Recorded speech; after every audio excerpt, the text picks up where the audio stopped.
আর সারা জমিনে শ্রীরামপুর গ্রামে নবীর মাহফিল দেখো না, বসে আছেন সারি সারি, বসে আছেন সারি সারি, সবাই নবীর দিওয়ানা। সরজমিন শ্রীরামপুর গ্রামে নবীর মাহফিল দেখো না।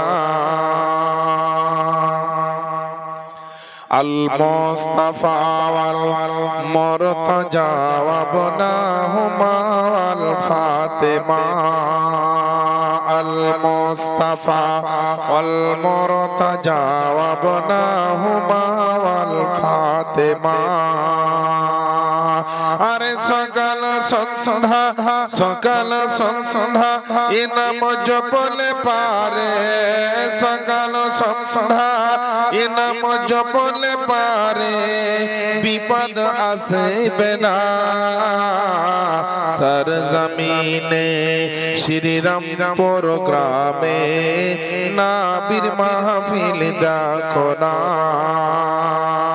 বসে আছেন সারি সারি, বসে আছেন সারি সারি, সবাই নবীর দিওয়ানা।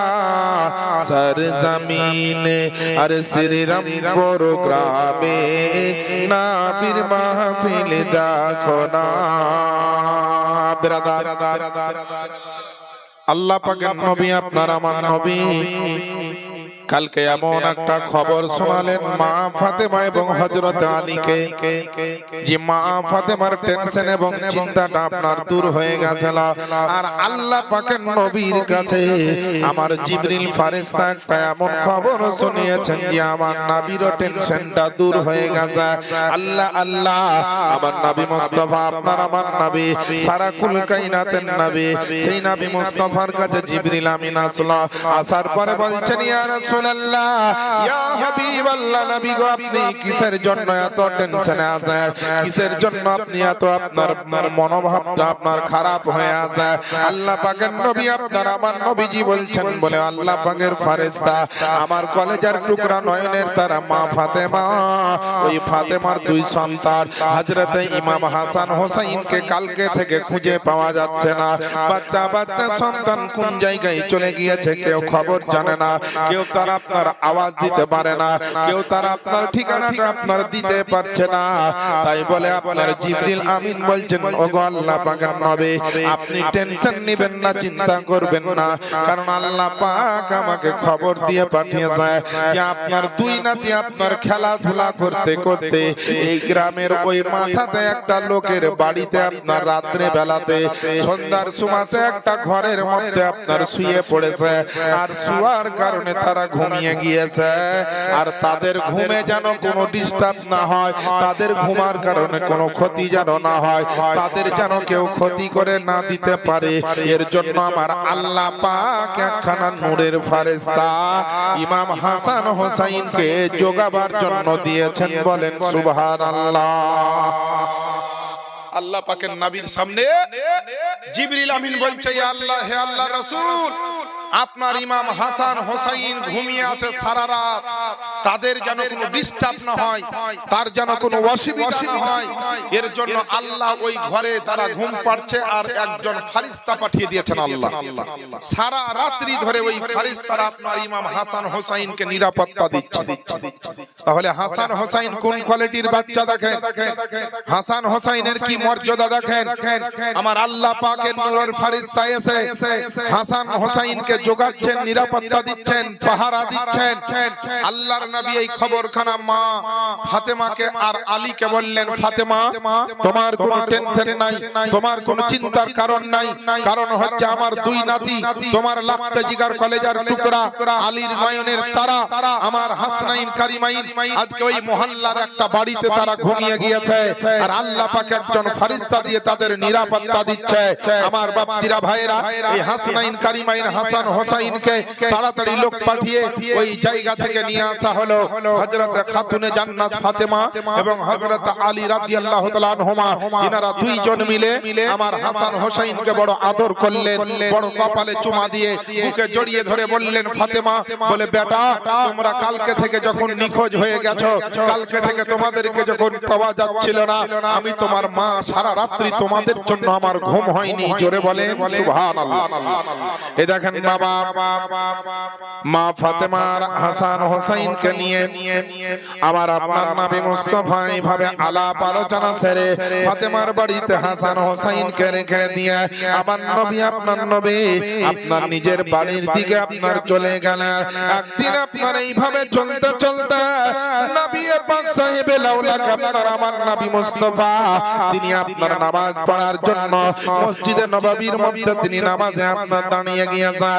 নবীর পিছনে আপনার হাজার হাজার না হলো শতাধিক আপনার মুসল্লিগণ অর্থাৎ নবীর সাহাবাগণ আবার নবীর পিছনে আপনার নামাজ পড়তে আরম্ভ করে দিয়েছে। 7 থেকে 8 বছরের বাচ্চা হযরত ইমামে হোসেন পাক করেছেন কি আপনার নিজের বাড়ি থেকে মসজিদে নববীতে এসেছে, নানা মুস্তাফার কাছে এসেছে। আমার নবীর কাছে হাসান হোসেন বারবার চলে আসতেন আর হাসান হোসেনকে দেখার জন্য আমার নবীও তার বাড়িতে বারবার আপনার যেতেন। নানা আর নাতিদের মধ্যে এই ভালোবাসা মহব্বতটা ছিল। আমার নবী আপনার নবী মসজিদে নববীর মধ্যে আপনার নামাজ পড়াচ্ছে আর এমন সময়তে হাসান হোসেন আপনার দুই ভাইয়ের মধ্যে আমার ছোট ভাই হযরত ইমামে হোসেন পাক রাদিয়াল্লাহু তাআলা আনহু আপনার এক পা দুই পা করে নানার সঙ্গে দেখা করার জন্য হাঁটতে লাগলেন। বাড়ি থেকে বেরিয়ে গিয়ে মসজিদে গিয়ে হাজির হলেন। দেখা গেল মসজিদে আমার নবী আপনার নবী সেই সময়তে আপনার নামাজ পড়াচ্ছিলেন, নামাজের ইমামতি করছিলেন। নবীর পিছনে শতাধিক আপনার মুক্তাদি সাহাবীগণ আপনার নামাজ পড়ছে আর হযরত ইমামে হোসেন যাওয়ার পরে আমার নবী মুস্তাফা যেমনই সাজদায় মাথাটা নিচু করেছে, হোসেন পাক আপনার দৌড়তে দৌড়তে যাওয়ার পরে আমার নবী মুস্তাফার পবিত্র ঘাড় এবং পিঠ মোবারকের উপরে তিনি আপনার চেপে গিয়েছেন। যেমন দুনিয়াতে দাদার পিঠে নাতি পোতারা চাপে, নানার পিঠে নাতিরা পতিনেরা আপনার চাপে, সেইভাবে আবার হোসেন যেমনই দেখেছেন আমার নবী সাজদায় গিয়েছে। হোসেন আপনার 6-7 বছরের বাচ্চা আমার নবী মুস্তাফার আপনার পিঠ মোবারকের উপরে চেপে গিয়েছে। আমার নবী আপনার নবী রহমাতাল লিল আলামিন পয়গম্বর শাহনশাহ জিবাকার দো জাহানের বাদশা নবী আমার চিন্তা করছেন রব্বুল আলামিন, আজকে আমি তোমার নবীজি আজকে আমি নামাজ পড়াচ্ছি, আমার পিছনে আজকে শতাধিক মুসল্লি আছে, আমার সাহাবায়ে কেরামেরা আপনার মুসল্লি আছে, আমার নাতি হযরত ইমামে হোসেন আমার পিঠের উপরে চেপে গিয়েছে।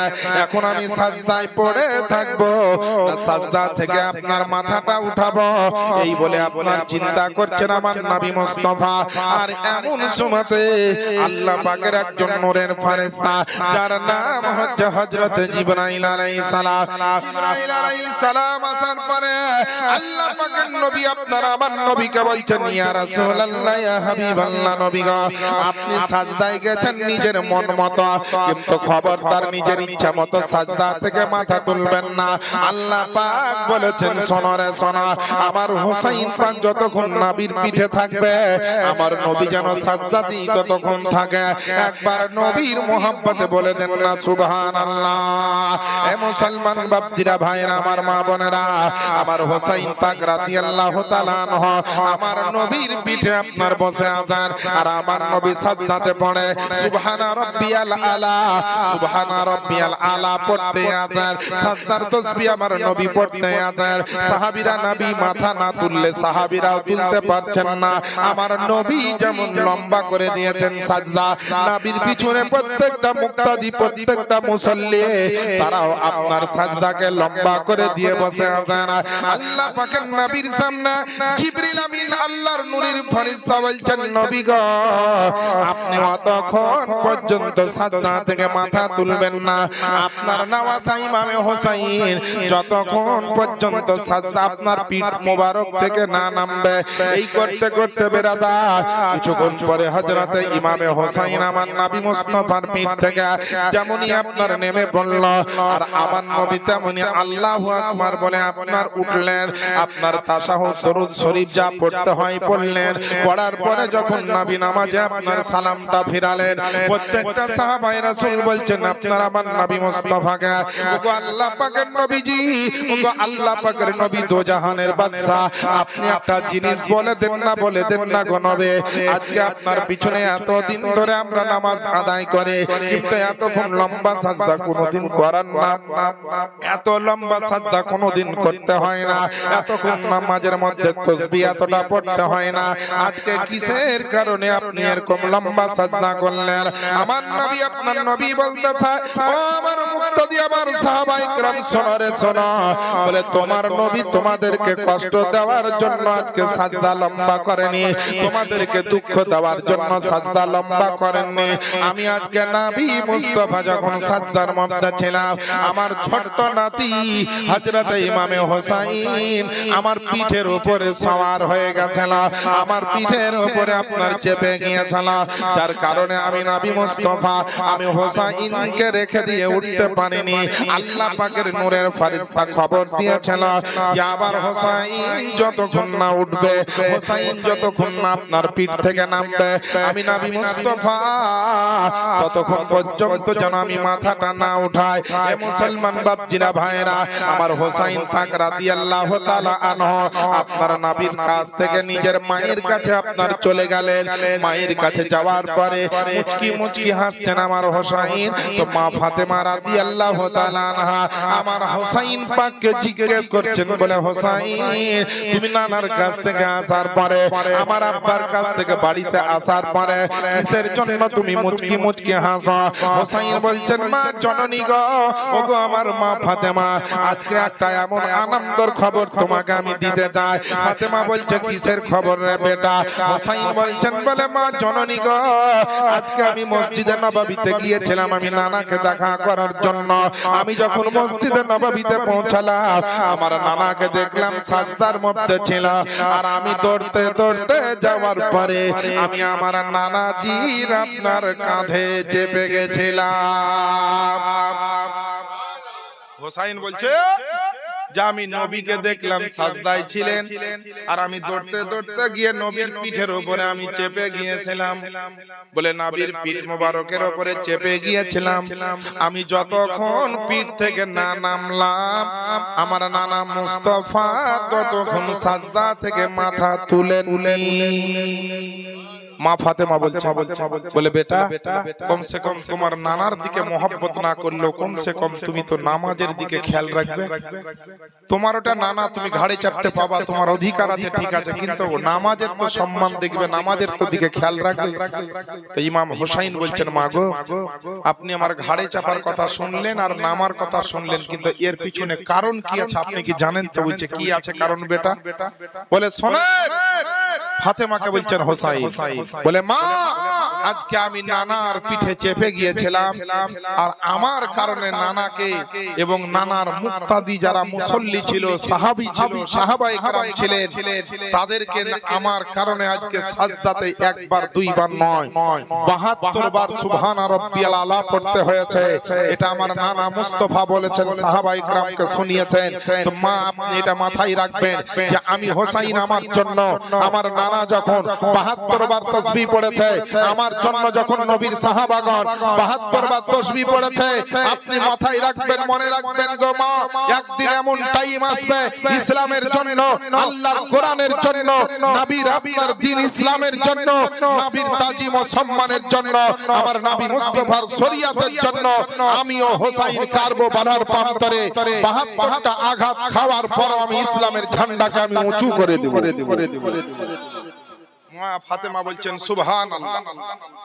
মা ফাতেমার বেটা হোসাইন দেখতে ছোট বাচ্চা ৬-৭ বছরের, কিন্তু জ্ঞান গরিমা বড় বড় মুরব্বিকেও ফেল করে দিবে, কারণ নবীর নাতি, আলীর বেটা, ফাতেমার বেটা, যার শরীরে আলীর রক্ত আছে, যার শরীরে মা ফাতেমার পবিত্র দুধ মোবারক আছে, সেই হোসাইনের জ্ঞান বুদ্ধি আদর্শ নীতি আখলাক চরিত্র কেমন হতো, এমন বিচক্ষণ ট্যালেন্টেড জ্ঞান বুদ্ধির দিক থেকে বাচ্চাদের মধ্যে ওই জ্ঞান কখনো আসতে পারে না, একমাত্র নবীর নাতি বলে আল্লাহর রহমত ও কারাম তার উপরে হয়ে। হোসাইন এইভাবে কথা বললেন। কথা বলতে বলতে বাবা নবীর দরবারে হযরতে আলী ফাতেমা সবাই আসা যাওয়া সব সময় করে। মা ফাতেমাকে আমার নবী ডাকলেন। ডাকার পরে বললেন, ফাতেমা বেটি, এ দুনিয়া বাবা বেশি দিন কার নয়, এ দুনিয়া থেকে সবাইকে যেতে হবে রে বেটি। তো আমি মনে হয় আর বেশি দিন দুনিয়াতে থাকবো না, দুনিয়া থেকে চলে যাব। মা ফাতেমা ঝরঝর করে কেঁদে ফেললেন। মা ফাতেমাকে বলছেন আমার নবী যে আমার হাসান হোসাইনকে একটু ডাকো। মা ফাতেমা হাসান ও হোসাইনকে ডাকলেন। নবী পাক আপনার আমার নবী মুস্তাফা আপনার হাসান হোসাইনকে দুইজনকে দুই কাপমার সাইডে বসিয়ে নিয়ে আদর করতেছেন। হাসান হোসাইনকে আল্লাহ পাকের নবী আপনার এতটা মোহাব্বত করতেন, এতটা ভালোবাসতেন। আমার নবী সাহাবীদের সামনে বলতেছেন, বলে আমার সাহাবায়ে কেরামেরা আমার সামনে হাসান হোসেন বসে আছে, এদের সম্বন্ধে তুমি কি জানো, তোমরা কি জানো বলো, এরা কে, তার পরিচয়টা কি একবার বলো। সাহাবায়ে কেরামেরা বলছেন, ইয়া রাসূলুল্লাহ, ইয়া হাবিবাল্লাহ, নবী গো, আপনার সামনে যে হাসান হোসেন দাঁড়িয়ে আছে এরা হচ্ছে আপনার দুইজন নাতি। আরেকজন বলল, বলে না না, এরা হচ্ছে দুইজন মা ফাতেমার বেটা। আরেকজন উঠে বলল, না না, এরা হচ্ছে শেরে খোদা আলিয়া মর্তজার বেটা। ওগো আল্লাহ পাকের নবীজি, এরা হচ্ছে পাক পাঞ্জাতনের দুইটি ফল, এরা হচ্ছে আপনার খানদানের আওলাদ, আপনার বংশধর, আপনার এখনো আপনার মা ফাতেমার কলেজার টুকরা নয়নের তারা। আল্লাহ আল্লাহ, আমার নবী মুস্তাফা বলছেন, শোনো, তোমরা জানো হাসান হোসেন মা ফাতেমার বেটা, তোমরা জানো হাসান হোসেন আলীর বেটা, তোমরা জানো মা ফাতেমার আপনার দুই কলেজার টুকরা হচ্ছে দুই হাসান হোসেন, তোমরা জানো আমি নবী মুস্তাফা আমার নামাসা, তোমরা জানো এরা হচ্ছে পাক পাঞ্জাতনের আপনার দুইটি ফল। কিন্তু আমি আল্লাহ পাকের নবী তোমাদেরকে আজকে একটা জিনিস শুনিয়ে দে, যেটা সাহাবী তোমরা জানো না, তোমরা জানো না, আমার আলী ফাতেমা পর্যন্ত জানে না। আল্লাহ আল্লাহ, সমস্ত সাহাবায়ে কেরাম আমার নবীর দিকে আপনার তাকিয়ে আছে।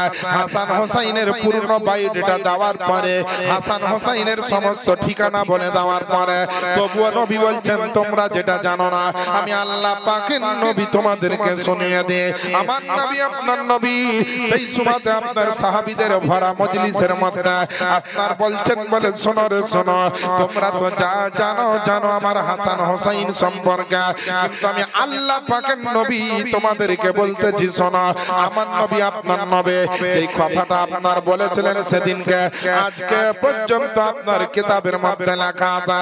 কিতাবটির নাম হচ্ছে একটা হাদিসের কিতাব, ওই হাদিসের কিতাবের নাম হচ্ছে মিশকাত শরীফ। প্রথম খণ্ড আপনার 13 পৃষ্ঠার মধ্যে আল্লাহ রাসূল যেটা বলেছেন লিপিবদ্ধ রয়েছে। আপনার আমার নবী মুস্তাফা বলছেন, আল হাসান ওয়াল হুসাইন সাইয়্যিদা সাবাবি আহলিল জান্নাহ। একবার জোরে জোরে বলে দেন সুবহানাল্লাহ।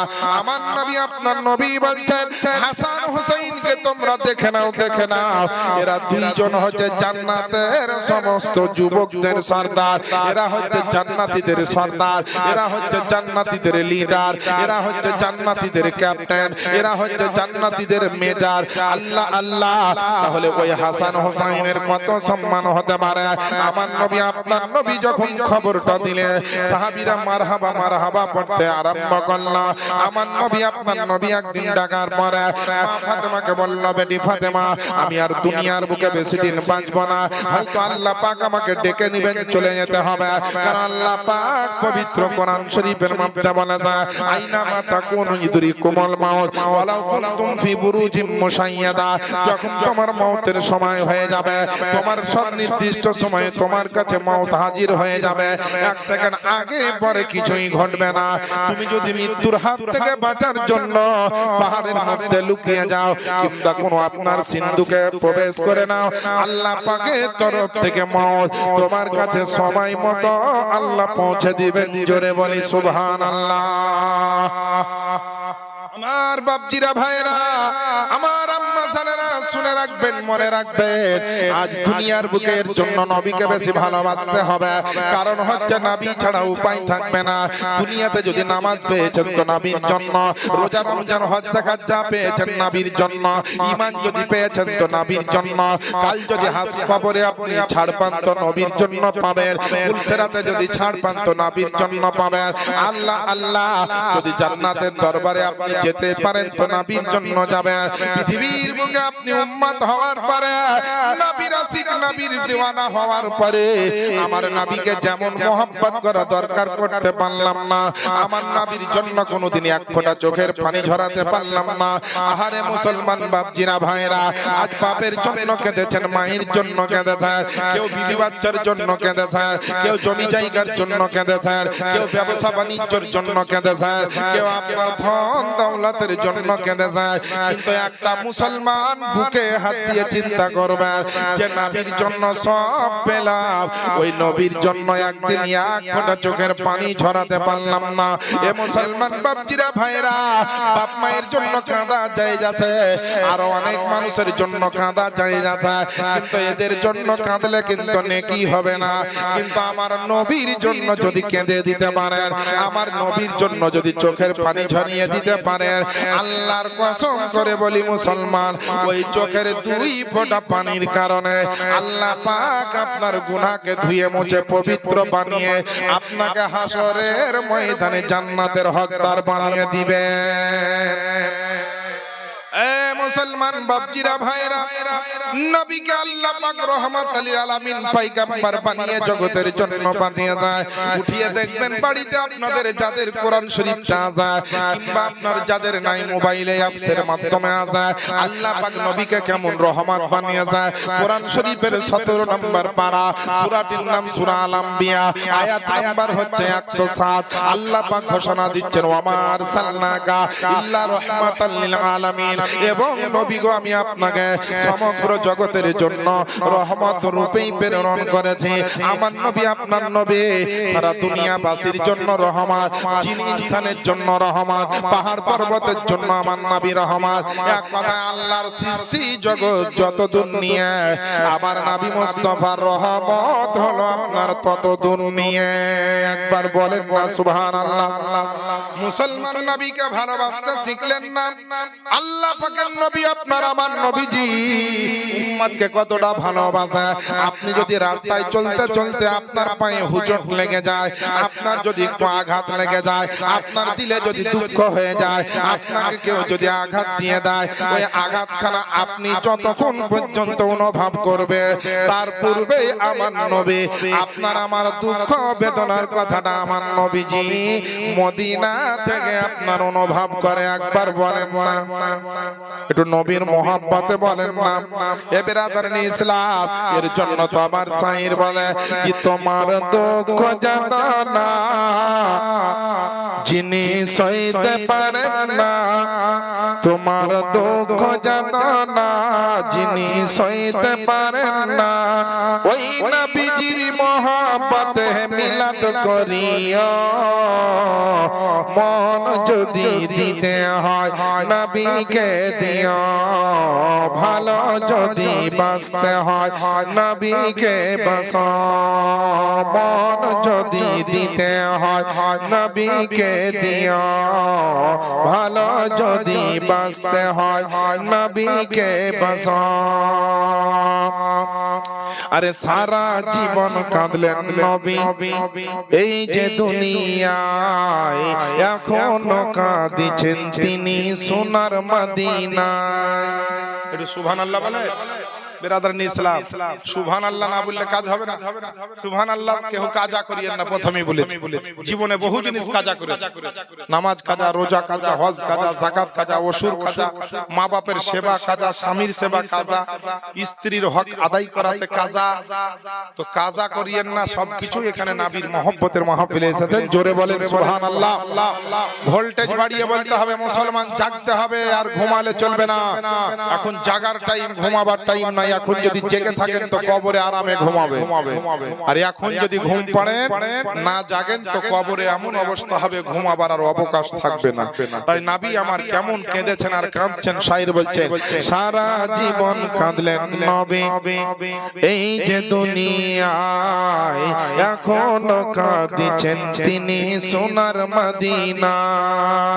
আর জানের চাইতে বেশি তাকে, জানের চাইতে বেশি তাকে ভালোবাসিয়া মন যদি দিতে হয় নবীকে দিও ভালো যদি বাঁচতে হয় নবীকে বাসো তোমার দুঃখ যাতনা যিনি সইতে পারেন না ওই নবীজির মহব্বতে জলসা করিও মন যদি দিতে হয় নবীকে দিও ভালো যদি বাঁচতে হয় নবীকে বাসো আর একবার বলে দেন না সুবহানাল্লাহ আরে একবার যদি নবীর দিদার একবার যদি নবীর দিদার নসিব হয়ে যায় জাহান্নামের আগুন তাকে দেখিয়া পালায় আরে দিদার দিয়ে ওগো নবী দিদার দিয়ে ওগো নবী দিদার দিয়ে ওগো নবী ধন্য করিও মন যদি দিতে হয় নবীকে দিও ভালো যদি বাঁচতে হয় নবীকে বাসো তোমার দুঃখ যাতনা যিনি সইতে পারেন না ওই নবীজির মহব্বতে দরুদ পড়িও মন যদি দিতে হয় নবীকে দিও ভালো যদি বাঁচতে হয় নবীকে বাসো বেরাদার ও আমার আব্বা জানেরা আম্মা জানেরা এক পাশে হযরত ইমামে হোসেন আর এক পাশে আমার নবী মুস্তাফার আপনার যেন বেটা যার নাম হচ্ছে হযরত ইব্রাহিম মারিয়া কিবতিয়া বিবির পেট থেকে যিনি জন্মগ্রহণ করেছিলেন নবী মুস্তাফা একদিকে হোসেনকে কোলের উপরে বসিয়েছে আর একদিকে হযরত আপনার ইব্রাহিমকে নিজের বেটাকে বসিয়েছে দুই সন্তানের দুই গালে একবার করে চুমা দিচ্ছে একবার আপনার নিজের বেটার কপালে চুমা দেয় আর একবার মা ফাতেমার বেটা হোসেনের কপালে আপনার চুমা দেয় এইভাবে আপনার আদর করছে দুই সন্তানকে এমন সময়তে আল্লাহর ফেরেশতা হযরত জিবরাইল আলাইহিস সালাম আসার পরে আল্লাহর নবীকে বলছেন ইয়া রাসূলুল্লাহ ইয়া হাবিবাল্লাহ নবী গো কোন সন্তানটাকে আপনি বেশি mohabbat করেন আল্লাহর নবী আপনার আমার নবী মুস্তাফা বলছে দুটাই হচ্ছে আমার কলেজার টুকরা এটাও হচ্ছে আমার থেকে এটাও হচ্ছে আমার থেকে আমি কোনটাকে কম ভালোবাসি না কিসের জন্য তুমি জিজ্ঞেস করো আল্লাহর ফেরেশতা বলছেন শোনো গো আল্লাহ পাকের নবী আল্লাহ পাক বলেছেন দুটার মধ্যে যে কোনো একটাকে আল্লাহ পাকের দরবারে জমা দিতে হবে আর একটা আপনার কাছে রাখতে পাবেন আল্লাহ আল্লাহ আমার নবী আপনার নবী যেই নবী আপনার সারা জগতের আপনার মাস্টারের মাস্টার যেই নবী আপনার ডাক্তারের ডাক্তার আমার নবীকে বেশি বুঝাবার দরকার নাই আমার নবী একটু ইস্যু পেলে আমার নবী একটা কথার ক্লো পেলে আমার নবী আপনার বুঝতে পারেন আল্লাহ পাকের নবী আপনার বুঝতে পেরেছেন একটা সন্তানকে আল্লাহ জমা নিবে তার মানে হচ্ছে একজন ইন্তেকাল করবে আর একজন আপনার বেঁচে থাকবে আমার নবী বড় টেনশনে পড়ে গেছে আমার বেটাকে রাখবো না আমার ফাতেমার বেটাকে রাখবো আমার ফাতেমার বেটাকে বাঁচাবো না আমার বেটাকে বাঁচাবো আল্লাহ আল্লাহ আমার নবী চিন্তা করলেন যে আল্লাহ আমার বেটা যদি মারা যায় আমার বেটার যদি ইন্তেকাল হয়ে যায় আমি আল্লাহ পাকের নবী কাঁদবো আমার বিবি মারিয়া কিবতিয়া কাঁদবে আমার জন্য একটু হালকা সাহাবায়ে কেরামেরা কাঁদবে কিন্তু কালকে আপনার চুপে যাবে কিন্তু হোসেন পাক যদি আজকে ইন্তেকাল করে আমার বিটি জান্নাতের রানী ফাতেমাতুজ জাহরা রাদিয়াল্লাহু তাআলা আনহা কাঁদবে আমি আল্লাহ পাকের নবী সারা দুনিয়ার বুকে কত কাফেরের আঘাত খেয়েছে কত আপনার জাহেল মুশরিকদের আপনার পাথরের আঘাত খেয়েছে লাঠির বাড়ি এবং চাবুকের আঘাত পর্যন্ত আমি নবী সহ্য করেছে সব কিছু সহ্য করতে পারি সমস্ত ব্যথা বেদনা আমি বুকে বহন করতে পারি কিন্তু রব্বুল আলামিন আমি আমার বেটি ফাতেমার চোখে এক ফোঁটা পানি দেখতে পারবো না ফাতেমার আপনার কষ্ট সহ্য আমার নবী করতে পারবেন না তাই আল্লাহ পাকের নবী বললেন ওগো আল্লাহ পাকের ফেরেশতা আমি আজকে আমার মা ফাতেমার বেটা এটা কি আমি আমার কাছে রাখতে চাই আর আমার নিজের বেটাকে আমি আল্লাহর কাছে জমা দিতে চাই আচ্ছা বলেন তো ব্রাদার ইসরাইল যে মালিকুল মউত ফেরেশতা ও মুফতি সাহেব বাবা চলে এসেছে, আমি খেয়ালই করিনি গো। সুবহানাল্লাহ। বড় বক্তা কিন্তু উপায় না, ওর বাড়ির কাছে জালসা, ওই জালসার সভাপতি, আর আমি হচ্ছে আর কঠিন বন্ধু লোক, আমার লাগে ওকে বেচারিকে স্টেজে বসে থাকতে। তো অ্যাকচুয়ালি যারা বক্তা হয় তারা তো স্টেজে থাকেন না, ওই উঠবেন আর নামবেন। আমাকে দেখেছেন ওয়াজ করার আধ ঘন্টা আগে এসে বসেছিলাম, ওয়াজ করার পরে 10 মিনিট থাকছি না। বক্তাদের নিয়ম সেজে গুজে আসবেন, ওয়াজ করবেন, আবার চলে যাবেন। তো যাক, এখানে আপনারা ফায়েজ ও বরকত হাসিল করছেন। বড় বড় আলেম, বিশেষ করে মুফতি সাহেব স্টেজে বসে আছে, আর অনেক হাজরাত রয়েছে। মায়েরা বোনেরা, ইসরাইল ফারিস্তা এসে যদি কাউকে বলে যে হারে বাবা তোর ভাইয়েরও একটা ছেলে আছে, তোর নিজেরও একটা ছেলে আছে, কাজ জান কবেজ করবো বল, দুটার মধ্যে একটা করবো, তো কেউ বলবে যে আমারটা করো, হ্যাঁ বলবে ভাইয়েরটা, আর না হলে বলবে যে পাড়া তারা মেলা লোকের ছেলে আছে ওদের নিয়ে যাও, কিন্তু আমাদের নিয়ে যাও না, তাই তো বলবে। কিন্তু কেউ কি বলবে যে আমারটাই করো, লোক যেন না কাঁদে, যা কষ্ট হবে আমার হোক। এরকম ভালো মানুষ পাবেন দুনিয়াতে? আমার নবী বললেন যে আমারটাই নিয়ে যাও, ফাতেমারটাকে রেখে যাও, কারণ আমি কাঁদলে আমি দুঃখিত হব, আমি কষ্ট পাবো, আমার ছেলে ইন্তেকাল করল। কিন্তু আমার ফাতেমা যদি ইন্তেকাল করে তো আলী কাঁদবেন, ফাতেমা কাঁদবেন, হাসান কাঁদবেন, এবং ফাতেমার চোখের পানি দেখে আমি নবী মুস্তাফা আমিও সহ্য করতে পারবো না, তাই আমি যত কষ্ট হবে সহ্য করে নিব আমার ছেলের জন্য। কিন্তু বেরাদার, সুবহানাল্লাহ, আমার নাতিকে আমি যেতে দিব না, আমার নাতি থাক আল্লাহর দরবারে, আমার নিজের বেটাকে ইসরাইল ফারিস্তার কাছে খবর হয়ে গেল। ইসরাইল ফারিস্তা এসে নবীর কোলে হযরতে ইব্রাহিম 18 মাসের ছিল, নবীর বেটা 18 মাস মানে 1.5 বছরের ছিল, বসে খেলছে। হঠাৎ করে এসে ইসরাইল এসে তার জানটাকে কবজ করে নিয়ে চলে গেল। চারিদিকে খবর হয়ে গেল যে নবীর বেটা হযরতে ইব্রাহিম তিনি ইন্তেকাল করেছেন। ইন্না লিল্লাহি ওয়া ইন্না ইলাইহি রাজিউন। ইন্তেকাল হয়েছে। আয়েশা কাঁদে, মারিয়া কিপ্তিয়া কাঁদে, সবাই কাঁদে, ফাতেমা এমনকি ফাতেমাও এসে কাঁদে। ফাতেমাকে আমার নবী বলছেন, ফাতেমা কাঁদিও না বেটি, তোমার বেটা আর আমার বেটা দুইজনকে আমি কোলে নিয়েছিলাম। ইসরাইল জিজ্ঞেস করলো, জিবরাইল জিজ্ঞেস করলো, একটা জমা দিতে হবে, একটা আপনার কাছে রাখতে হবে। আমি তোমার বেটাটাকে রাখলাম, আর আমার বেটাটাকে আমি আল্লাহর কাছে জমা দিলাম রে বেটি, যাতে তোমার চোখে পানি না ঝরে, তার জন্য আমি ইমামে হোসাইনকে রেখেছি। জোরে বলেন সুবহানাল্লাহ। ইসরাইল দুনিয়ার কেমন ভালোবাসা, নিজের বেটা বেটি আত্মীয় স্বজন। একটা লোক, অনেক মানুষ আপনার গ্রামের হয়তো কেউ দুবাইয়ে, কেউ বোম্বাইয়ে, কেউ আরবে, কেউ মুম্বাইয়ে, কেউ কলকাতায় রাজমিস্ত্রির কাজে যায় না ভাই, যা তো অনেক বাড়িতে দেখা যায় শ্বশুর শাশুড়িতে আর বৌমাতে কিন্তু ঝামেলা লাগে। শাশুড়ি বলে বউ ভালো লাগে, বউ বলে শাশুড়ি ভালো লাগে। এগুলো হাদিস কোরআনে শিক্ষা কম, তার জন্য। যদি ফাতেমার শিক্ষা, হাসানের শিক্ষা, আলীর শিক্ষা আমাদের ভিতরে থাকতো, হাদিস ও কোরআনের শিক্ষা থাকতো, তো আমাদেরকে শেখাতে হতো না। তো বাবা বেরাদার ইসলাম, আমার একটাই বেটা, তো বেটা বহুলিয়া সব থাকতে থাকতে বেটা কিন্তু বাইরে গেছে। আসার পরে আপনার আপেল কিনেছে, যত রকম ফলমূল কিনেছে, আর বন্ধুগুলা বলছে যে আরে চেন্নাই বোম্বাই থেকে তো আসলি, তো এত ফলমূল কার জন্য কিনলি না? তো আমার মার জন্য কিনলাম রে ভাই।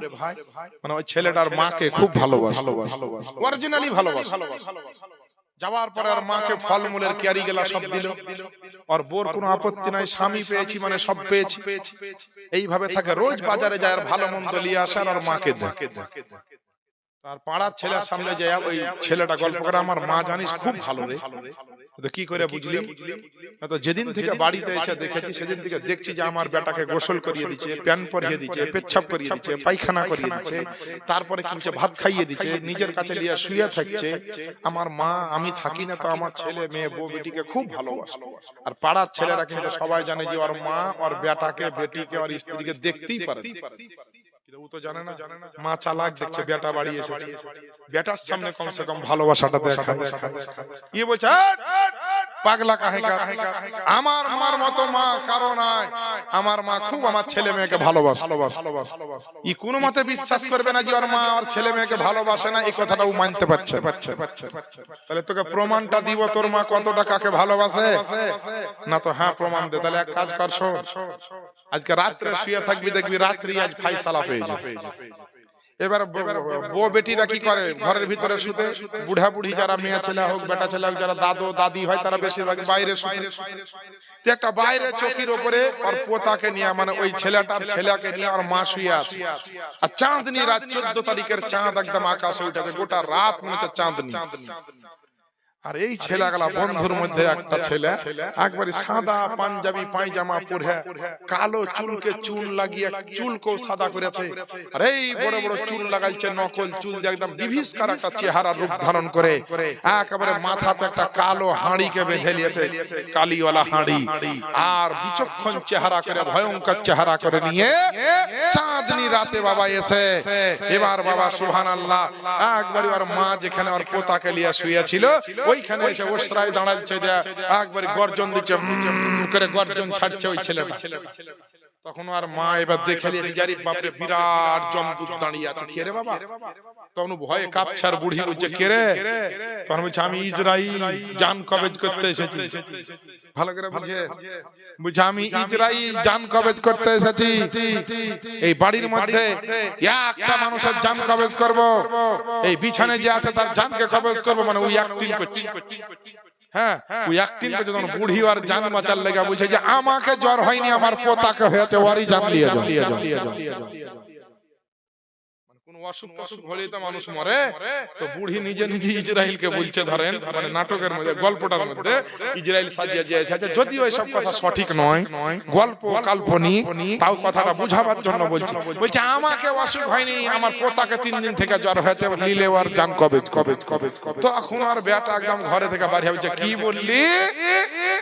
তাহলে এতক্ষণ ধরে আমাকে পাড়ার লোকে যা বলেছিল তাই ঠিক বলেছি, কি তোর মা ভালো লাগে রে, তোর বেটা বেটিকে দেখতে পারে না, কিন্তু আমি তো নাই, আমি বাইরে থেকে এসেছি, 3 দিন ধরে খুব খাবার দাবার দিচ্ছে, আর মা তুমি আমার সামনে নাটক করছো। তো বাবা যদি সত্যি কাউকে ভালোবাসেন তো মন থেকে ভালোবাসেন, ওপর ওপর মানুষকে দেখানো ভালোবাসা কোনো লাভ নেই। আল্লাহ আল্লাহ রাসূলকে যদি ভালোবাসেন অন্তর থেকে ভালোবাসেন, নামাজ রোজাকে যদি ভালোবাসেন অন্তর থেকে ভালোবাসেন, হাদিস ও কোরআনকে যদি ভালোবাসেন অন্তর থেকে ভালোবাসেন, আপনার আলেম ওলামাদেরকে যদি ভালোবাসেন অন্তর থেকে ভালোবাসেন, মাদ্রাসার ছাত্র তলবাদেরকে যদি ভালোবাসেন অন্তর থেকে ভালোবাসবেন। মাথায় রাখবেন বেরাদার, আপনি হয়তো যুগে যুগে আপনি চালাকি করবেন, পাড়াতে চালাকি করবেন, মুরলের চোখ থেকে ফাঁকি দিতে পারেন, আলেমের চোখ থেকে ফাঁকি দিতে পারেন, গ্রামের মানুষ চোখ থেকে ফাঁকি দিতে পারেন, কিন্তু আপনার কাঁধে যে 2 জন ফারিস্তা লেখা আছে, 4 জন ফারিস্তা ডিউটি করছে, নেকি আর গুনাহ লিখছে, তাদের চোখ থেকেও ফাঁকি দিতে পারবেন না। আর কসম খোদার আল্লাহ আল্লাহ রাসূল থেকেও আপনি চোখের ফাঁকি দিতে পারবেন না। আপনার অন্তরটা কি অবস্থায় আছে আল্লাহও জানেন, আমার নবীও জানেন।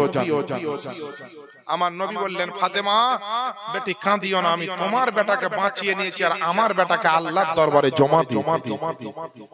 নবীর ভালোবাসা হোসাইনের প্রতি কেমন কেমন হোসাইনকে আমার নবী ভালোবাসেন। এই দেখেন বাবা, আমার নবী আপনার নবী এইভাবে জীবন যাপন করতে করতে একটা দিন এমন টাইম আসলো, আমার নবী আপনার নবী বড় অসুস্থ অবস্থায় বাড়িতে আছেন।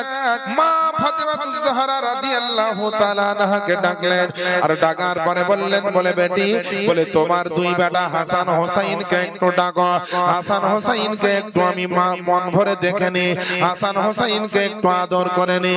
হাসান হোসাইনকে ডাকলো, আর হাসান হোসাইন 2 ভাই দৌড়তে দৌড়তে 6 বছর 7 বছরের বাচ্চা আমার নবীর কাছে আসলো।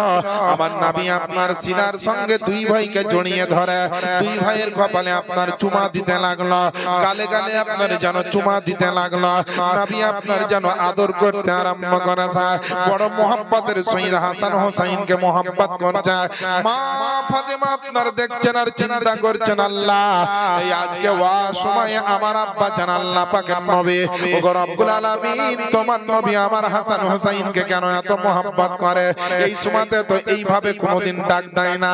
আমার নবী আপনার নবী বলছেন মা ফাতেমাকে, বলে বেটি ফাতেমা তোমার হাসান হোসাইনকে এই কারণে আদর করতেছি আমি নবী মুস্তাফা আল্লাহর ডাকে সাড়া দিয়ে হয়তো কয়েকদিনের ভিতরে আমি আল্লাহর নবী আপনার জগৎ থেকে বিদায় নিব। এ মুসলমান বাপজিরা ভাইরা, আল্লাহ পাকের নবী আপনার আমার নবী জানিয়ে দিলেন এই কথা। যেমনই মা ফাতেমা আপনার শুনতে পেলেন, আমার হাসনাইন কারিমাইনের আম্মা জান মা ফাতেমা আপনার ঝরঝর করে চোখের পানি ঝরিয়ে কাঁদতে লাগলেন। মা ফাতেমাকে কাছে ডাকলেন আমার নবী, ডাকার পরে বললেন, বলে বেটি রে তুমি চিন্তা করিও না, বেটি তুমি কখনো টেনশন করিও না, আমি আল্লাহ পাকের নবী জগৎ থেকে যেদিন বিদায় নিব তারপরে আমার খানদানের মধ্যে সর্বপ্রথম যিনি ইন্তেকাল করবেন তিনি হচ্ছেন আমার ফাতেমা। বলে তোমার সঙ্গে সর্বপ্রথম আমার আলামে বারজাখে দেখা হবে। আমার নবী খবরটা দিলেন, ফাতেমাকে বললেন, ফাতেমা আল্লাহর হুকুম প্রত্যেকটা মানুষের জন্য এক। বলে আমি নবী, আমাকেও জগৎ ছেড়ে যেতে হবে। আজ যদি নাই যাই তো আর একদিন যেতে হবে, এখন যদি না যাই তো আর একদিন যেতে হবে। এইভাবে আপনার ফাতেমাকে আপনার যেন সান্ত্বনা দিলেন। তবুও মা ফাতেমা নবীর জন্য আপনার চোখের পানি ঝরিয়ে কাঁদে। মা ফাতেমাকে আপনার আমার নবীজি বললেন, ও ফাতেমা শোনো রে শোনো, বলে একটা কথা মাথায় রাখো, আল্লাহ পাক তোমাকে আপনার এমন বড় শান দিয়েছে, সমস্ত মহিলারা যারা জান্নাতে যাবে, যে সমস্ত নারীরা জান্নাতে প্রবেশ করবে, সমস্ত জান্নাতি মহিলাদের মধ্যে তুমি হবে জান্নাতের রমণীদের আপনার কি বলা হয়েছে ক্যাপ্টেন, তুমি হবে জান্নাতি রমণীদের সর্দারনি, সমস্ত জান্নাতি রমণী কুলের তুমি হবে সর্দারনি। ও ফাতেমা বলো বলো, তুমি কি তার মধ্যে তুমি আনন্দ পাও না? এর জন্য কি তুমি খুশি এবং আনন্দিত নয়? আল্লাহ আল্লাহ। আমার মা ফাতেমা একটু মুচকি মুচকি হাসলেন। কিতাবের মধ্যে লেখছে একদিন আপনার এমনটাই মাসলা, আল্লাহর হুকুমকে তামিল করতে গিয়ে আমার নবী আপনার নবী বিদায় হজে আপনার সবকিছু মানুষকে জানিয়ে দেওয়ার পরে আমার নবী জগৎ থেকে আপনার বিদায় নিচ্ছে। আল্লাহ পাকের নবীর রূহ আনার জন্য নূরের ফেরেশতা হযরত ইসরাইল আসার পরে সালাম দিয়ে বললেন নবীকে, ওগো আল্লাহ পাকের নবী, আপনি যদি যাব বলেন তবে আপনার জান কবজ করা হবে, আর আপনি যদি বলেন এখনো দুনিয়ার বুকে থাকবো তো আপনার জান কবজ করা হবে না। এর কোন হুকুম আল্লাহ পাক আমাকে দিয়েছে। আমার নবী আপনার নবী বলছেন, শোনো রে শোনো, আজ যদি দুনিয়া থেকে বিদায় না নিই, আজ যদি দুনিয়াতে আমি থেকে যাই, আমি কি আর কোনোদিন মরবো কি মরবো না? অর্থাৎ আমি দুনিয়া আমাকে ছাড়তে হবে কি হবে না? আমার আল্লাহ পাকের নবীর সামনে বললেন, নবী গো, আল্লাহ পাক যেদিনকে আবার হুকুম দিবে সেদিনকে আপনাকে দুনিয়া ছাড়তে হবে। আমার নবী মুস্তাফা বললেন, শোনো রে শোনো, যদি দুনিয়া ছাড়তে হয় তো আজকে ছাড়লেও যা হবে, আমার কিছুদিন পরে ছাড়লেও সেটাই হবে। আমি আল্লাহ পাকের নবী আল্লাহ পাকের দরবারে যাওয়ার জন্য সব সময় প্রস্তুত আছি। আমার আজকে জান তুমি কবজ করলে করে নিতে পারো। এ মুসলমান বাপজিরা ভাইরা, আমার নবীর প্যারা চাহনেওয়ালা আশিক ও প্রেমিকেরা, আপনারা মাথায় রাখবেন গো বাপজিরা, আজ আমাদের ঝুলিতে নামাজ নাই, আমাদের জন্য রোজা নাই, আমাদের জন্য নেকির কোনো কাজ নাই। আল্লাহ পাক কোরআনে তোমার জন্য আমার জন্য কি ঘোষণা দিলেন? আল্লাহ পাক ঘোষণা দিয়ে বলে, ইয়া আইয়ুহাল্লাযীনা আমানু দুখুলু ফিস সিলমি কাফা, হে ঈমানদার বিশ্বাসী বান্দাবর্গরা, তোমরা ইসলামের মধ্যে পরিপূর্ণভাবে দাখিল হয়ে যাও। আজ মুসলমান বুকের উপরে হাত দিয়ে বলবেন, রাত্রে বেলায় শোয়ার সময় বালিশে মাথাটা দিয়ে নিজের বিবেককে জিজ্ঞেস করবেন, আপনি কতটা ইসলামের মধ্যে আছেন আর কতটা ইসলামের বাইরে আছেন। কেউ আপনার 50% ইসলামের ভিতরে, কেউ আপনার 50% ইসলামের বাইরে, কেউ আপনার 20% ইসলামের ভিতরে আর 80% ইসলামের বাইরে। মুসলমান হওয়ার পরে, নবীর উম্মত হওয়ার পরে, তোমার জন্য যে নামাজের ফরজ আছে, তোমার জন্য যে রোজা ফরজ আছে, তোমাকে যে পাক পবিত্রতা গ্রহণ করতে হবে, তোমাকে যে হক কথা বলতে হবে এবং হালাল রুজি উপার্জন করে খেতে হবে।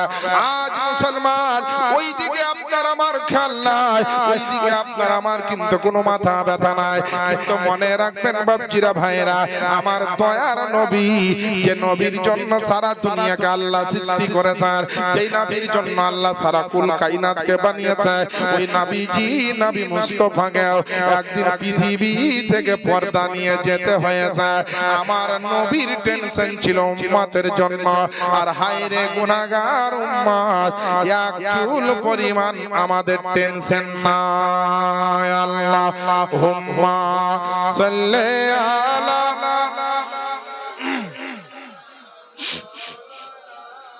মুহাম্মাদ ওয়া আলা আলি সাইয়্যিদিনা মাওলানা মুহাম্মাদ সাল্লি আলা মুহাম্মাদিন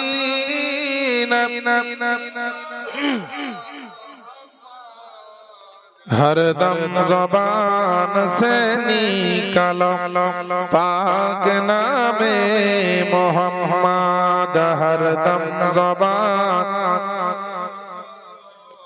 শফিআনা মুহাম্মদ সাল্লাম। ও মুসলমান আমার আব্বা জানেরা আম্মা জানেরা গো, যদি দুনিয়াতে আখিরাতে সব জায়গায় সম্মানে সম্মানিত হতে চান, পৃথিবীর জমিনে আল্লাহ পাকের নবীর আশিক ও প্রেমিক হয়ে 5 ওয়াক্তের নামাজি হয়ে যান, শরীয়ত মোতাবেক জীবন যাপন করেন, আল্লাহ আল্লাহ রাসূলের কথা মোতাবেক জীবন যাপন করেন, আজ দুনিয়ার বুকে ভাবছেন যে আপনার আমার জন্য বাপ হয়তো বড় বিরাট বড় কাজ করতে চায়, মা হয়তো আমার জন্য বড় সাহারা, আজ আপনার বিবি বাচ্চাকে নিজের বানাচ্ছেন আপনি সাহারা, কত রকম নাজায়েজ হারাম ভাবে আপনি টাকা পয়সা উপার্জন করে ওই ধন দৌলতকে বানাচ্ছেন আপনি আপনার সাহারা।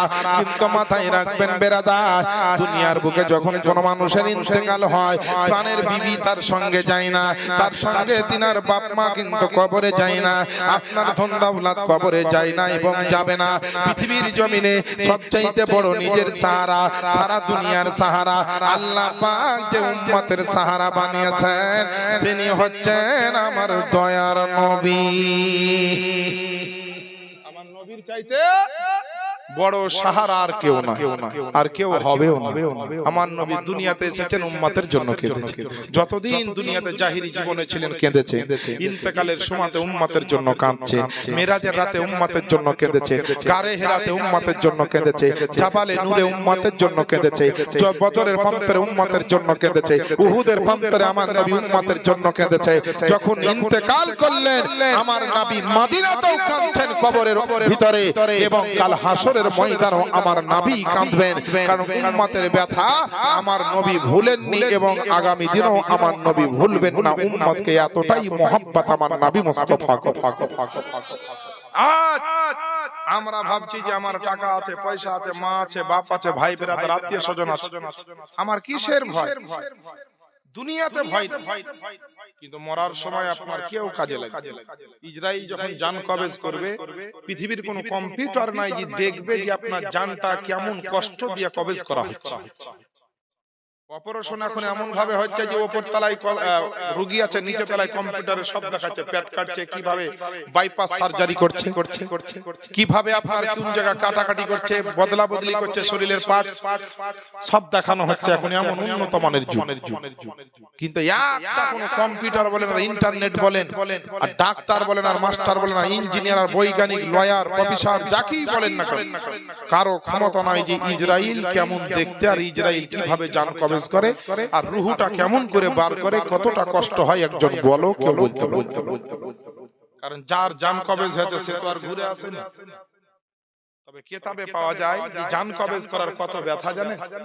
একটা জিন্দা মানুষকে যদি একটা খুঁটির সঙ্গে বেঁধে রাখা হয় আর জিন্দা অবস্থাতে তার গা থেকে তার চামড়াটাকে চাকু এবং ছুরি দিয়ে গরু যেমন চামড়া ছাড়াই, ওইভাবে যদি কেউ টানতে টানতে একটা মানুষের গোটা গায়ের চামড়াকে টেনে খুলে ফেলে আর লবণ আর মরিচ যদি ছিটিয়ে দেয় ওই জায়গায়, তো যেই ব্যথা, যেই যন্ত্রণা, যেই আঘাত, তার চাইতে কয়েক গুণ বেশি আঘাত হবে আপনার জান কবজের। কিন্তু যদি নবীর আশিক হন, নবীর যদি দিওয়ানা হন, নবীর যদি চাহনেওয়ালা হন, তাহলে কিন্তু বেরাদার আপনার কোনো টেনশন নাই। বলবেন কেন? আল্লাহর রাসূলের যারা আশিক হয়েছে, নবীর যারা দিওয়ানা হয়েছে, যেমন আমার ইমামে আহমদ রাজা খান ফাজলে বেরেলভী আলাইহি রহমাত ওয়া রিদওয়ান সারা জীবন নবীর সুন্নাতের উপরে কাটিয়েছেন, সারা জীবন নবীর মহব্বতে কাটিয়েছেন, সারা জীবন নবীর গোলামিতে কাটিয়েছেন, সারা জীবন আমার নবীর আপনার পায়রবি করে নবীর তাজিম ও সম্মানের জন্য সবকিছু করেছে। কেমন সম্মান করেছেন? সরকারে আলা হযরত কিতাবপত্র ঘাটতে ঘাটতে আপনার একদিন বসে বললেন যে নবীর একটু প্রশংসা লিখতে চাই, নবীর একটু শান ও শওকত লিখতে চাই। তো বেরাদারনি ইসলাম সরকারে ইমামে আহমদ রাজা তিনি কলম খাতা নিয়ে বসেছেন, চিন্তায় পড়ে গেছে, আল্লাহ তোমার নবীর শান লিখবো তো কোন দিক থেকে লিখবো?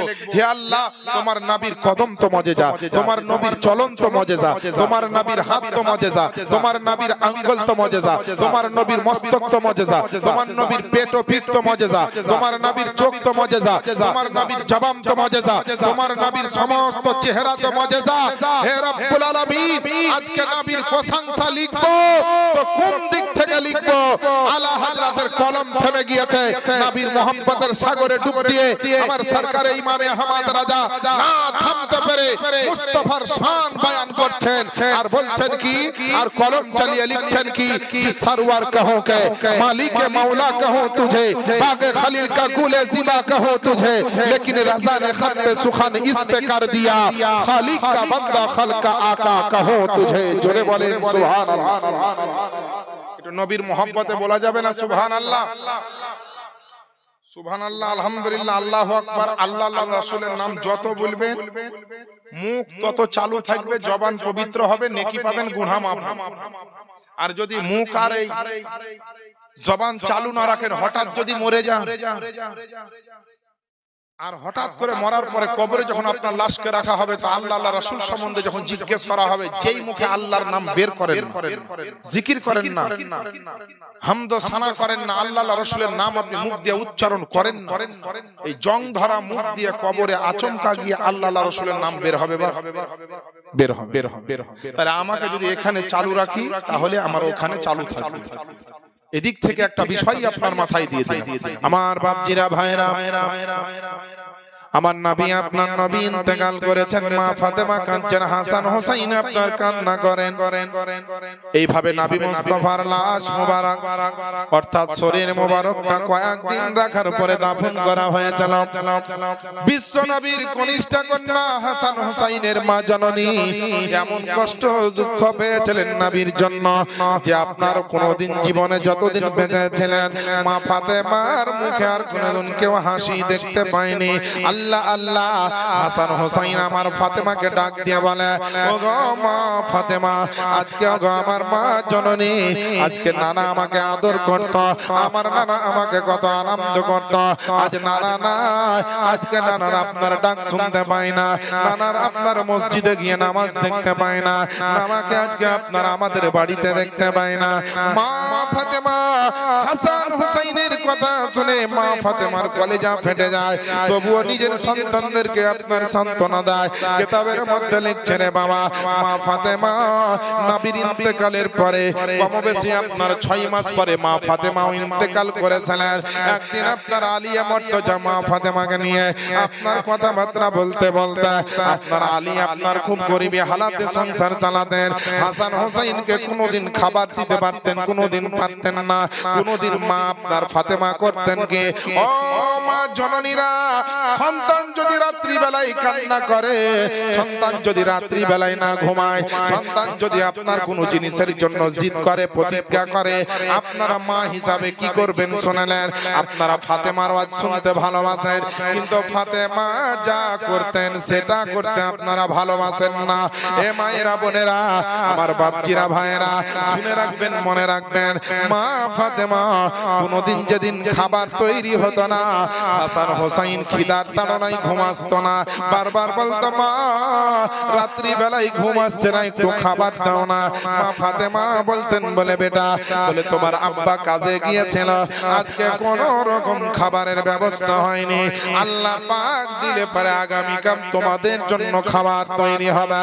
এ মুসলমান, এত অভাবের সংসারে আমার মা ফাতেমা রাদিয়াল্লাহু তাআলা আনহা 2 জন 3 জন সন্তান, মা ফাতেমার পেট থেকে মোট 6 জন সন্তান হয়েছিল।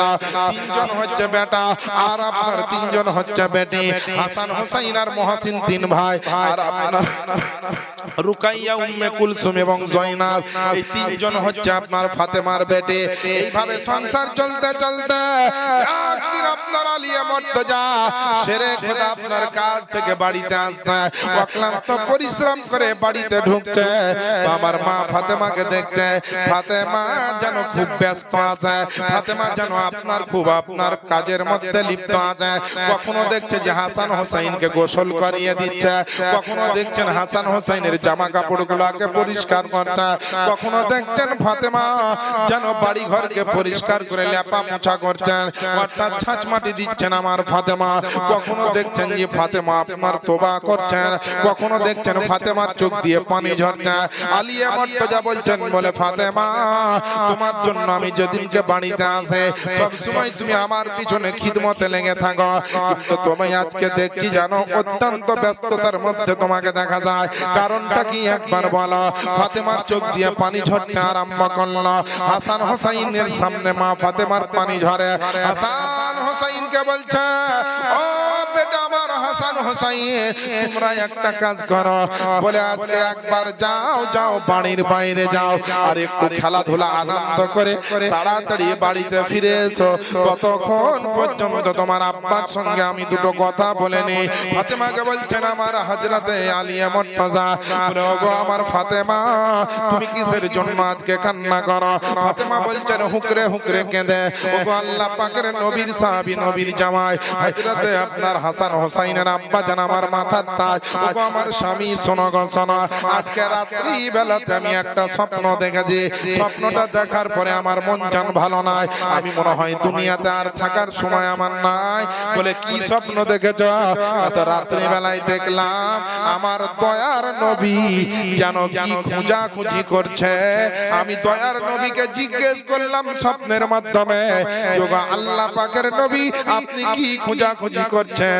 বলে বেটি ফাতেমা আমি তোমাকেই খোঁজাখুঁজি করছি, তোমাকে নিয়ে যাওয়ার জন্য আমি আল্লাহ পাকের নবী দাঁড়িয়ে আছি।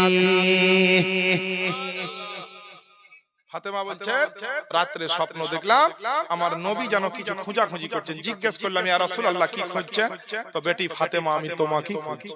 ফাতেমা গো আমি তোমাকে নিয়ে যাওয়ার জন্য এসেছি, তুমি খুব তাড়াতাড়ি চলে আসবে ফাতেমা, কাঁদিও না আমাকে দেখে ফাতেমা, আমার জন্য দুঃখ করিও না, তুমি খুব তাড়াতাড়ি চলে আসবে আলামে বারজাকে কবরের জগতে, তুমি আমার সঙ্গে সাক্ষাৎ পাবে, দিদার পাবে, দর্শন পাবে। আলীকে বলছেন ফাতেমা এই কথা, আলীকে ফাতেমা এই কথা বলছে, হুজুর এই রকম স্বপ্ন দেখেছি তাই আমি জীবনে হয়তো সংসারের কাজ করার আর সময় পাবো কি পাবো না, তাই একটু আজকে জান মন লাগিয়ে আমি সংসারের কাজটা করছি গো হুজুর। যাতা পিছে আপনার ময়দা বানাচ্ছে, গম পিছে ময়দা আটা তৈরি করলেন, সুন্দর করে রুটি বানালেন, তারপরে গরম পানি করে হাসান হোসাইন যেমন খেলে ধলে আপনার বাড়িতে প্রবেশ করলাম।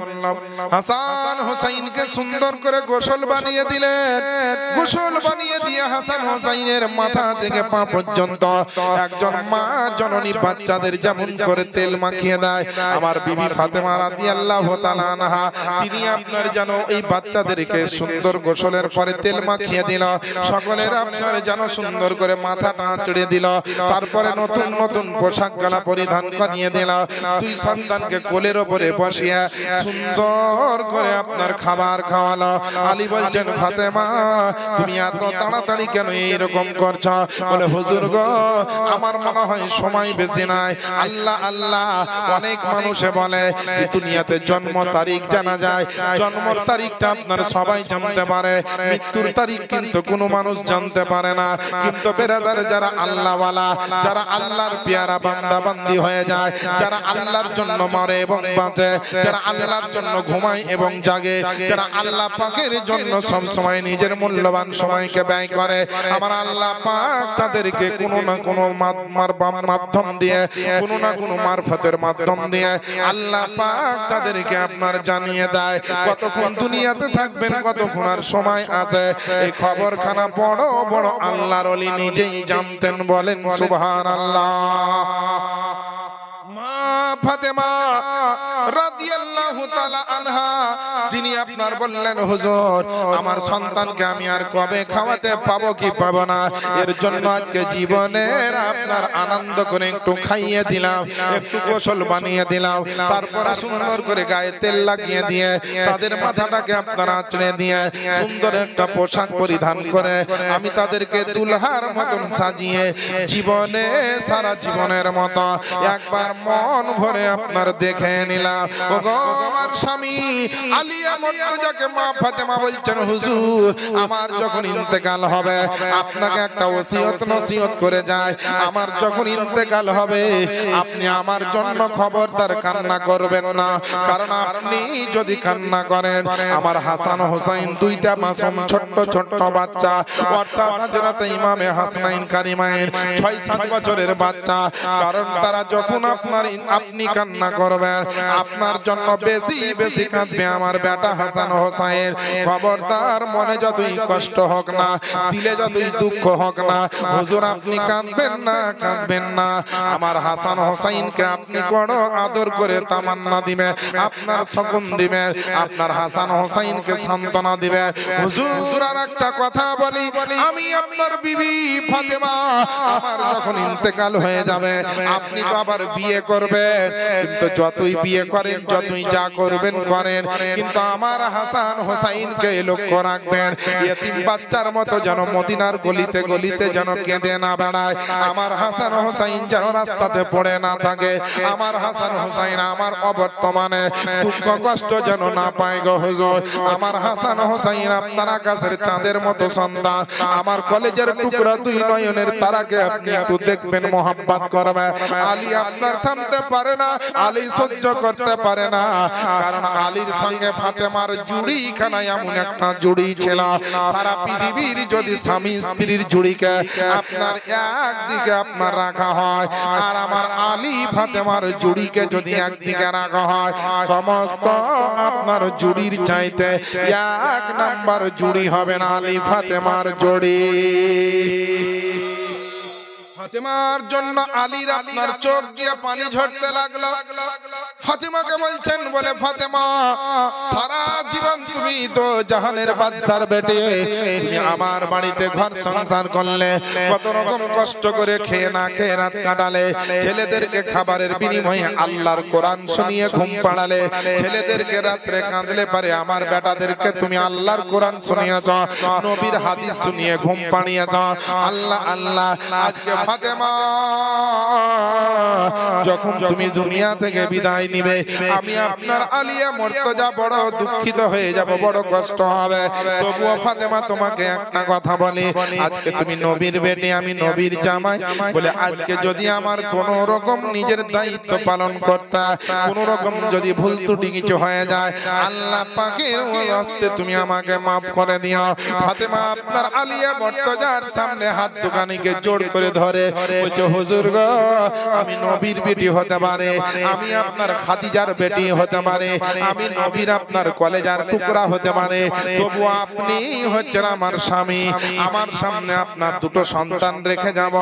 আমার যদি কোনো চলতে ফিরতে আপনার সেবা যত্নতে যদি কোনো রকম ভুল ত্রুটি হয়ে যায়, আল্লাহ পাকের ওয়াস্তে আমাকেও মাফ করবেন। স্বামী স্ত্রীতে আপনার আলাপ আলোচনা হয়ে গেল। এইবার বলতে বলতে আমার ফাতেমা বললেন, আমার ইন্তেকালের পরে আমার লাশটাকে রাত্রে বেলায় কবরস্থানে নিয়ে যাবেন, দিনের বেলায় নিয়ে যাবেন না, আর আমার ইন্তেকালের পরে যাকে তাকে দিয়ে আমার গোসল দেওয়াবেন না। আমার আবু বকরের স্ত্রী যার নাম হচ্ছে আসমা বিনতে উমাইস, তাকে ডেকে আমাকে একটু গোসল দেওয়াবেন। এই কথা বলতে বলতে আপনার বেলা চলে গেল, আসর পার হয়ে গেছে, মাগরিবের টাইম হয়ে গেছে। রমজান মাসে আপনার সেইটা ছিল আপনার 11 হিজরির ঘটনা। মা ফাতেমা 11 হিজরিতে নবীর ইন্তেকালের মোটামুটি 6 মাস পরে বিশ্ব নবীর বেটি আপনার ঘরের ভিতরে প্রবেশ করেছেন। ঘরে প্রবেশ করে রমজান মাসে রোজা অবস্থাতে ইফতার করার টাইমটা যেমনই হয়ে যায়, আমার মা ফাতেমা রোজার ইফতারটা করার পরে আপনার একটা সাজদায় পড়ে গিয়ে আল্লাহ পাকের দরবারে কাঁদছেন, আল্লাহ গো, আমি নবীর বেটি আলীর বিবি, আমি হাসান হোসাইনের মা জননী, আমি জগৎ ছাড়বো, আমার টাইম হয়ে গেছে। রব্বুল আলামিন আমার জানা অজানা সাগীরা কাবীরা সমস্ত গুনাহ খাতাকে আল্লাহ মাফ করে দাও।